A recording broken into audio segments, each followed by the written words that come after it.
Hello दोस्तों, स्वागत है एक नई वीडियो में। आज की इस वीडियो में हम लोग देखने वाले हैं क्लास 9 के साइंस के कुछ महत्वपूर्ण एमसीक्यू क्वेश्चनों को, जो कि एग्जाम के लिए काफ़ी महत्वपूर्ण होगा। यहाँ से आप लोग को डायरेक्ट एग्जाम में हुबहू क्वेश्चन देखने को मिलेगा। अगर आप भी क्लास 9 की तैयारी कर रहे हैं तो इस वीडियो के अंत तक बने रहें, और अभी तक हमारे चैनल में आप नए हैं तो चैनल को सब्सक्राइब करें और अपने दोस्तों तक शेयर जरूर करें। ठीक है, यहाँ से हम लोग देखेंगे कि किस प्रकार के क्वेश्चन एग्जाम में पूछे जाते हैं। ठीक उसके अनुरूप हम लोग क्वेश्चन को तैयार किए हुए हैं, और ये फर्स्ट वीडियो है। इसके अलावा और भी साइंस के 2-4 वीडियो अपलोड किए जाएंगे, जहां से आप लोग को डायरेक्ट एग्जाम में क्वेश्चन पूछे जाएंगे। इससे एक भी क्वेश्चन आप लोग को बाहर नहीं रहेगा। तो सबसे पहला वीडियो में हम लोग देखते हैं, और इस वीडियो के अंत तक आप लोग बने रहिएगा। देखिए, सबसे पहला क्वेश्चन है, प्राचीन दार्शनिकों ने पदार्थ को 5 मूल तत्व में वर्गीकृत किया है, जो है अग्नि, आकाश, वायु, सभी। ठीक है, तो इसका सही उत्तर हो जाएगा ऑप्शन नंबर डी, सभी। ठीक है, अभी जैसे हम लोग को पता है कि वैज्ञानिकों ने जो पदार्थ होते हैं उसकी मूल 3 अवस्था बताया है, ठोस, द्रव और गैस। वैसे पदार्थ की कुल 5 अवस्थाएं होती है।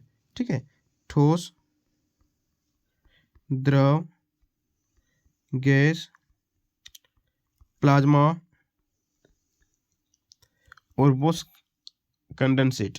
ठीक है, अगर आपसे पूछा जाए कि पदार्थ की मुख्यतः कितनी अवस्थाएं होती है, तो मुख्यतः मूल जो अवस्थाएं होती है वो 3 होती है, ठोस, द्रव और गैस। लेकिन वर्तमान में इसकी 5 अवस्था होती है। ठीक है, ठोस, द्रव, गैस, प्लाज्मा और बोस कंडेंसेट। लेकिन जो प्राचीन दार्शनिक थे वो पदार्थ को 5 मूल तत्वों में वर्गीकृत किया था। ठीक है, क्वेश्चन नंबर 2 देखते हैं। क्वेश्चन नंबर 2 कह रहा है, निम्न में कौन पदार्थ है? निम्न में कौन पदार्थ है? घृणा, स्वादिष्ट, प्रेम, वायु। ठीक है, तो इसका सही उत्तर हो जाएगा ऑप्शन नंबर डी, वायु।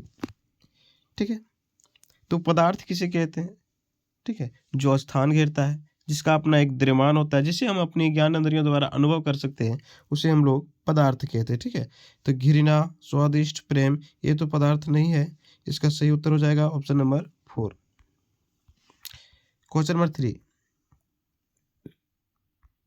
क्वेश्चन नंबर 3 में पूछ रहा है कि वायुमंडलीय दाब पर वह तापमान जिस पर द्रव उबलने लगता है उसे क्या कहते हैं?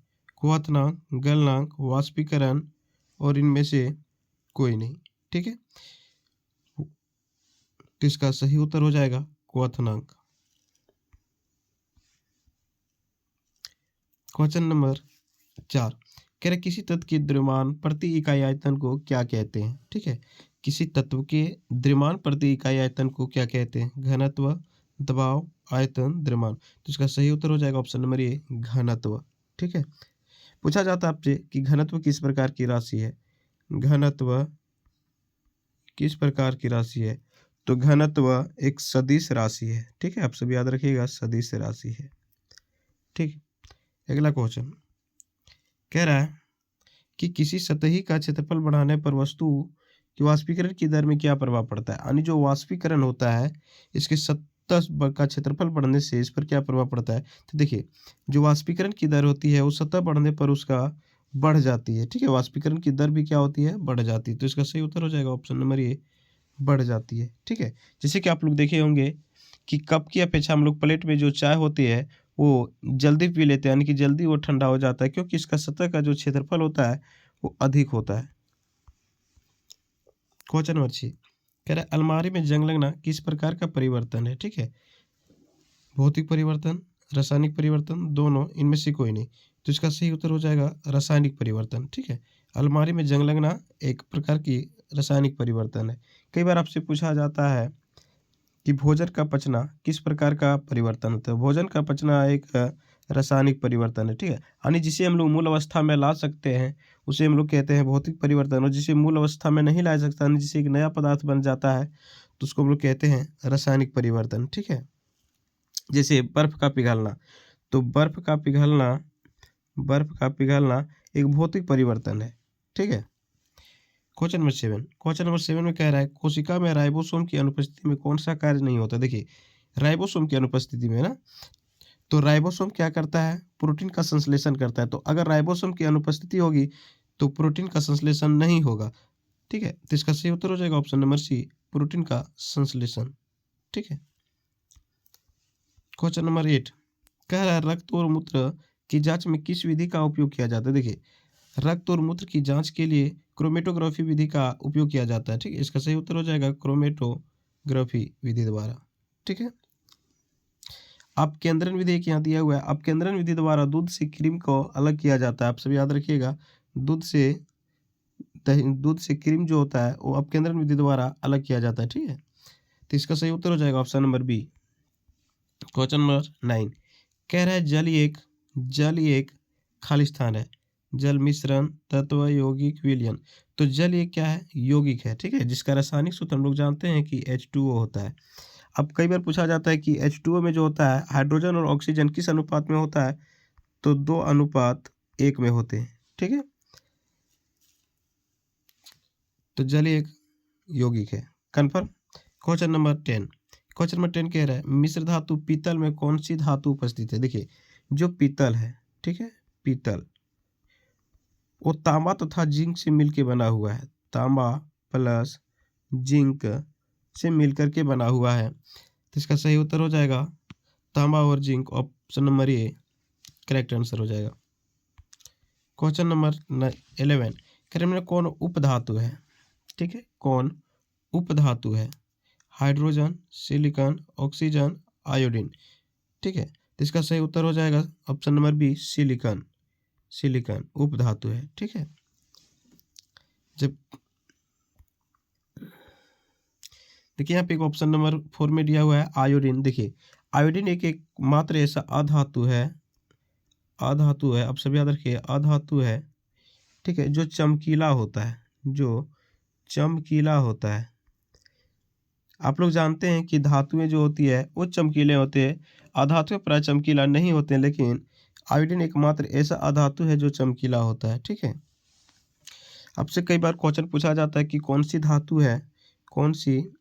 धातु है जो कमरे के ताप पर द्रवावस्था में पाया जाता है। तो कमरे की ताप में द्रवावस्था में पाया जाता है पारा। ठीक है, अगर आपसे अधातु पूछा जाए कि कौन सी अधातु कमरे के ताप पर द्रवावस्था में पाया जाता है, तो आप सभी याद रखोगे ब्रोमीन। ठीक है,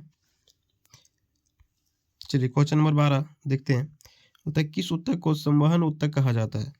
किस उत्तक को संवहन उत्तक कहा जाता है। देखिए, संवहन उत्तक को जाइलम को कहा जाता है, जाइलम। ठीक है, जो कि ऑप्शन नंबर 1 में हो जाएगा, मिस्टेक हुआ है टाइपिंग में, तो इसका सही उत्तर हो जाएगा जाइलम।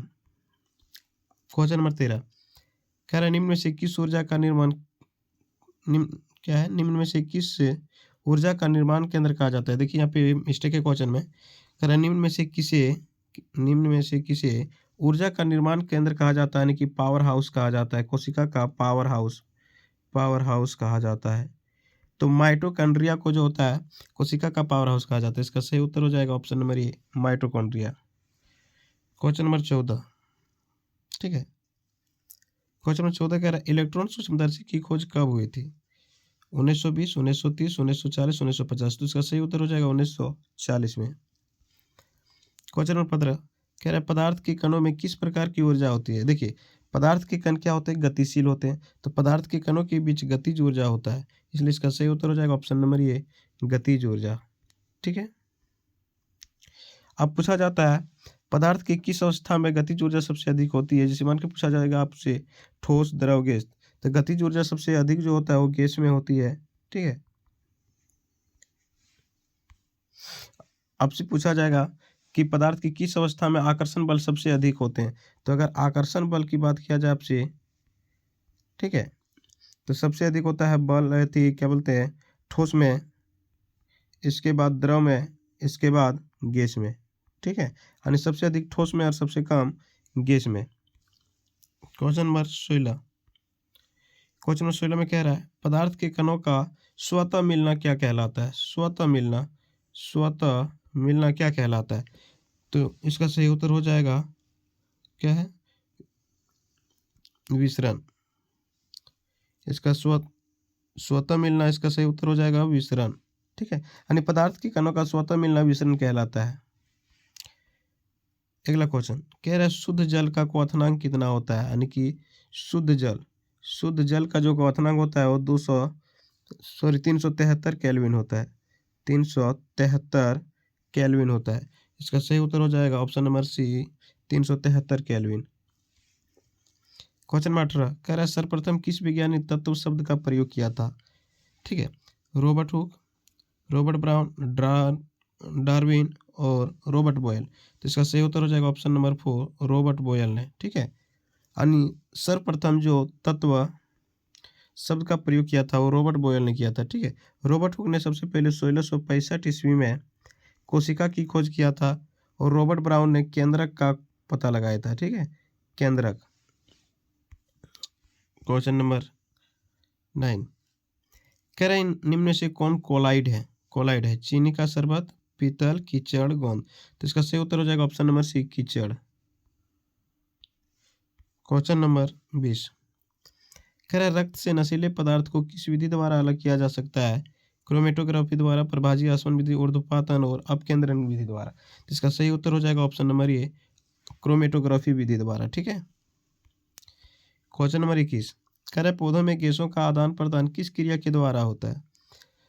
तो जो पौधों में गैसों का आदान प्रदान होता है वो वाष्पोत्सर्जन के कारण होता है, इसलिए इसका सही उत्तर हो जाएगा ऑप्शन नंबर ए वाष्पोत्सर्जन। क्वेश्चन नंबर 22 सबसे अधिक पाए जाने वाले सरल अस्थायी उत्तक कौन है? तो पेरेनकाइमा इसका सही उत्तर हो जाएगा पेरेनकाइमा। रक्त किस प्रकार का उत्तक है? यानी जो रक्त होता है वो किस प्रकार का उत्तक है? ठीक है, तो रक्त एक संयोजी उत्तक है जी, उसका सही उत्तर हो जाएगा ऑप्शन नंबर बी संयोजी उत्तर। ठीक है, पूछा जाता है आपसे कि कौन से रक्त समूह को सर्वदाता रक्त समूह कहा जाता है? सर्वदाता। ठीक है, तो यहाँ पे वो क्या हो जाएगा और ए बी जो है उसे हम लोग सर्वग्राही कहते हैं। ठीक है, क्वेश्चन नंबर 24 कह रहा है दो तंत्रिका कोशिकाओं के बीच के रिक्त स्थान को क्या कहते हैं? ठीक है, डेंड्राइट, सिनेप्स, एक्सन, सभी। इसका सही उत्तर हो जाएगा ऑप्शन नंबर बी। ठीक है, सिनेप्स कहते हैं। कई बार आपसे पूछा जाता है कि तंत्रिका तंत्र की इकाई को क्या कहा जाता है? तंत्रिका तंत्र की इकाई को तंत्र की इकाई को क्या कहा जाता है? तो इसे हम लोग न्यूरॉन कहा जाता है। आप सब याद रखिएगा न्यूरॉन। ठीक है, क्वेश्चन नंबर 25 कह रहा है 1 नैनोमीटर कितने मीटर के बराबर होते हैं? तो देखिए 1 नैनोमीटर जो होता है वो 10⁻⁹ मीटर के बराबर होता है। ठीक है, तो इसका सही उत्तर हो जाएगा option number A 10⁻⁹ metre. Question number 26 कह रहे हैं आवोगाद्रो स्थिरांक का मान क्या होता है? तो देखिए आवोगाद्रो स्थिरांक का जो मान होता है 6.022 इंटू 10⁻23 होता है। ठीक है, इसका सही उत्तर हो जाएगा ऑप्शन नंबर ए। क्वेश्चन नंबर 27 कह रहा है CH4 का आणविक द्रव्यमान क्या होगा? देखिए CH4 तो कार्बन का हो जाएगा यहाँ पे। ठीक है, CH4 तो कार्बन का हो जाएगा यहाँ पे 12 प्लस 1 इंटू 4 तो हो जाएगा 12 + 4 = 16 U। ठीक है, इसका सही उत्तर हो जाएगा ऑप्शन नंबर ए 16 U। क्वेश्चन नंबर 28 कह रहा है बर्फ का टुकड़ा जल की सतह पर तैरता रहता है क्यों? यानी जो बर्फ का टुकड़ा होता है वो जल की सतह पर तैरता है क्योंकि जो बर्फ का घनत्व होता है वो जल से कम होता है। इसका सही उत्तर हो जाएगा ऑप्शन नंबर 3 बर्फ का घनत्व जल से कम होता है। ठीक है, क्वेश्चन नंबर 29 कह रहा है निम्न से किस अवस्था में ऊर्जा अधिकतम होती है? ठोस अवस्था, द्रव अवस्था, गैसीय अवस्था। तो इसका सही उत्तर हो जाएगा गैसीय अवस्था। ठीक है, यानी कि पदार्थ की गैसीय अवस्था में ऊर्जा जो होती है सबसे अधिक होती है और ठोस अवस्था में सबसे कम होती है। क्वेश्चन नंबर 30 कह रहा है वाहनों में ईंधन के लिए किस गैस का उपयोग किया जाता है? देखिए वाहनों में जो होता है ईंधन के लिए आपका CNG का उपयोग किया जाता है। ठीक है, अगर आप लोग को घरेलू उपयोग के लिए गैस सिलेंडर की बात किया जाए तो यहाँ पे LPG का उपयोग किया जाता है। आप सभी याद रखिएगा। ठीक है, क्वेश्चन नंबर 31 कह रहा है वायु में कौन विलायक है? देखिए विलायक कौन किसे कहते हैं? जो विलयन में घुलाने का कार्य करता है। ठीक है, तो nitrogen, oxygen, carbon dioxide, argon. तो यहाँ सही उत्तर हो जाएगा इसका नाइट्रोजन, जिसकी मात्रा अधिक होती है और जो अन्य पदार्थ को घोलने का काम करता है उसे हम लोग क्या कहते हैं? विलायक कहते हैं। तो यहाँ पे देखिए हमारे जो वायुमंडल में उसमें 80% जो है वो नाइट्रोजन गैस है, तो इसलिए इसका सही उत्तर हो जाएगा नाइट्रोजन। नेक्स्ट, रंगों का पृथक्करण किस विधि द्वारा किया जाता है? तो रंगों का जो पृथक्करण है वो क्रोमेटोग्राफी द्वारा किया जाता है। इसका सही उत्तर हो जाएगा ऑप्शन नंबर बी, क्रोमेटोग्राफी द्वारा। क्वेश्चन नंबर 33, ऐसा पदार्थ जो एक ही प्रकार के परमाणुओं से मिलकर बने होते हैं उसे क्या कहते हैं? देखिए, ऐसे पदार्थ जो एक ही प्रकार के परमाणुओं से मिलकर के बने होते हैं उसे हम लोग तत्व कहते हैं। इसका सही उत्तर हो जाएगा तत्व। ठीक है, तत्व का खोज तो तत्व शब्द का प्रयोग सर्वप्रथम किसने किया था? तो रॉबर्ट बॉयल ने किया था। आप सब याद रखिएगा, रॉबर्ट बॉयल। ठीक है, रॉबर्ट बॉयल। क्वेश्चन नंबर 34, कह रहा है सजीवों के संरचनात्मक एवं क्रियात्मक इकाई को क्या कहते हैं? तो जो सजीव होते हैं उसकी संरचनात्मक और क्रियात्मक इकाई को हम लोग कोशिका कहते हैं। ठीक है, इसका सही उत्तर हो जाएगा ऑप्शन नंबर ए, कोशिका। ठीक है, क्वेश्चन नंबर 35, कह रहा है कोशिका केंद्र का पता किसने लगाया था? यानी कोशिका केंद्रक जो होता है उसका पता सर्वप्रथम किसने लगाया था? तो इसका सही उत्तर हो जाएगा रॉबर्ट ब्राउन ने 1831 ईस्वी में लगाया था। ठीक है, रॉबर्ट ब्राउन ने। क्वेश्चन नंबर 36, कह रहा है प्रासृत ध्वनि को कौन सुन सकता है? देखिए, प्रासृत ध्वनि किसे कहते हैं? यानी कि ऐसी ध्वनि जिसकी जो आवृत्ति होती है वो 20,000 HZ से अधिक होती है। ठीक है, 20,000 HZ से अधिक होती है, जिसे मानव कान नहीं सुन सकता है। तो इसे कौन सुन सकता है? तो इसे चमगादड़ सुन सकता है ना। इसका सही उत्तर हो जाएगा ऑप्शन नंबर बी, चमगादड़। एक होता है श्रेव ध्वनि। श्रव्य ध्वनि जिसे हम लोग सुन सकते हैं, इसकी जो होता है 20 HZ से 20,000 HZ तक होता है। ठीक है, इसे मानव कान सुन सकता है। और एक होता है अपसरे ध्वनि, जिसकी आवृत्ति होती है 20 HZ से कम, यानी 20 हर्ट्ज से कम, जिसे हम लोग नहीं सुन सकते हैं, उसे बिल्ली या कुत्ता सुन सकता है। ठीक है, इसका सही उत्तर हो जाएगा ऑप्शन नंबर बी, चमगादड़। क्वेश्चन नंबर 37, कह रहा है पौधों में जल तथा खनिज का संवहन किस ऊतक के द्वारा होता है? देखिए, पौधे में जल तथा खनिज का जो जल और खनिज का जो संवहन होता है वो जाइलम ऊतक के द्वारा होता है। आप सभी याद रखिएगा, जाइलम ऊतक। ठीक है, इसका सही उत्तर हो जाएगा ऑप्शन नंबर ये, जाइलम ऊतक। लेकिन अगर आपसे पूछा जाए कि भोजन का संवहन किस ऊतक के द्वारा होता है, तो फ्लोएम के द्वारा होता है। आप सब याद रखिएगा, फ्लोएम ऊतक। क्वेश्चन नंबर 38, कह रहे जल का आणविक द्रव्यमान कितना होता है? देखिए, जल यानी कि H2O। ठीक है, तो हाइड्रोजन का यहाँ पे 2 हो जाएगा, प्लस ऑक्सीजन का 16, तो 16 और 2 हो जाएगा 18U। तो इसका सही उत्तर हो जाएगा ऑप्शन नंबर ये, 18U। ठीक है, क्वेश्चन नंबर 39 कह रहा है बुझा हुआ चूना का रासायनिक सूत्र है। तो बुझा हुआ चूना का रासायनिक सूत्र होता है CaOH2। तो इसका सही आंसर हो जाएगा ऑप्शन नंबर बी, CaOH2। आपसे अगर पूछा जाए बिना बुझा हुआ चूना, तो CaO होता है कैल्शियम ऑक्साइड। ठीक है, क्वेश्चन नंबर 40, क्वेश्चन 40 कह रहा है कौन सा ऊतक पौधों को कठोर और मजबूत बनाता है? यानी जो कौन से ऊतक है जो पौधे को कठोर और मजबूत बनाता है? पेरेनकाइमा, कोलेनकाइमा, स्क्लेरेनकाइमा, इनमें से कोई नहीं। तो इसका सही उत्तर हो जाएगा ऑप्शन नंबर ये, पेरेनकाइमा। ठीक है, पेरेनकाइमा।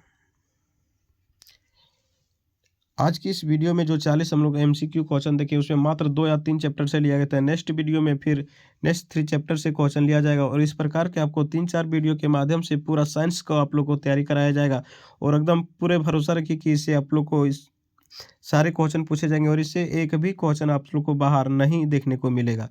तो अगर अच्छे से तैयारी करना चाहते हैं तो आप हमारे चैनल के साथ जुड़े रहिए और प्रत्येक वीडियो को देखने के लिए आप हमारे चैनल को सब्सक्राइब कर लीजिए और अपने बेल आइकन को प्रेस कर लीजिए ताकि इसका नोटिफिकेशन आपके तक पहुंच सके।